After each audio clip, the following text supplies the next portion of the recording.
అందరికీ నమస్తే అండి. ఈరోజు నేను చేయబోయేటటువంటిది వీడియో ప్రెగ్నెంట్ లేడీకి సంబంధించింది. అంటే గర్భవతి అయిన వెంటనే, అంటే ఆమెకి 2 నెలలోపు తెలిసిన 3వ నెలలోపు తెలిసినా కూడా వెంటనే డాక్టర్ని గారు సంపాదించి టీడీ అనే ఇంజెక్షన్ తీసుకోవాలి. ఇంతకుముందు టీటీ ఇంజెక్షన్ ఇచ్చేవాళ్ళు, కానీ ఇప్పుడు టీటీ ఇంజెక్షన్ ఇవ్వట్లేదు. టీడీ అనే ఇంజెక్షన్ మాత్రం తీసుకోవాలి. టీడీ అనగా టెటనస్ అండ్ డిప్తీరియా.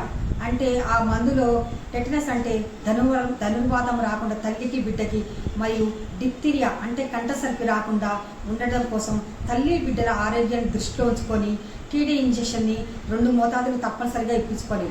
ఫస్ట్ మనం ప్రెగ్నెన్సీ అని తెలవగానే డాక్టర్ సలహా మేరకు ఒకటి, 2వ నెల తర్వాత మరో 2వ టీకా తప్పనిసరిగా తీసుకుని మీరు మీ కడుపులో ఉన్న బిడ్డని ధనుర్వాతం నుండి మరియు కంఠసర్ప నుంచి కాపాడాలంటే తప్పనిసరిగా 2 మోతాదులు టీడీ ఇంజెక్షన్ తీసుకొని ఆరోగ్యంగా ఉండండి.